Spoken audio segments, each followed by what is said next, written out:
শিয়ালদহ স্টেশনের পাশের গলিটায় রাজুদার একটা ছোট চায়ের দোকান ছিল। সাধারণ দোকান, কিন্তু ওর একটা বিখ্যাত আইটেম ছিল, পকেট পরোটা। স্টেশনে আসা যাওয়ার পথে অফিসের বাবুরা, কলেজের ছাত্ররা, এমনকি ট্রেনের হকাররাও রাজুদার দোকানে দাঁড়িয়ে এই স্পেশাল খাবারটা খেত। পকেট পরোটার জন্ম এক মজার ঘটনাতে। একদিন রাতে দোকানের সব রান্না প্রায় শেষ, কিন্তু হঠাৎ কয়েকজন খদ্দের এসে খাওয়ার আবদার করল। রাজুদা দেখলেন হাতে আছে শুধু পরোটা, একটু ডিম, কিছু আলুর পুর আর চিকেন কিমা। রাজুদার মাথায় এক মুহূর্তে বুদ্ধি এলো, তিনি পরোটার ভেতর পুর ঢুকিয়ে মুড়িয়ে দিলেন, যেন একটা ছোট্ট পকেটের মতো দেখায়। তারপর সেটাকে গরম তাওয়ায় সেকে উপরে নিজের হাতে বানানো টকমিষ্টি চাটনি দিলেন। খদ্দেররা প্রথম কামড় দিয়েই চমকে উঠল। দারুণ লাগছে, রাজুদা হেসে বললেন। এটা পকেট পরোটা।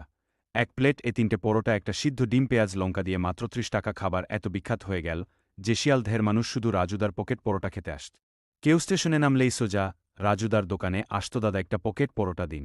এইভাবেই শিয়ালদাহ এর এই ছোট দোকান আর রাজুদার হাতের জাদুতে জন্ম নিল এক অসাধারণ স্ট্রিট ফুড, পকেট পরোটা, যা সবাই মনে রাখল দীর্ঘদিন।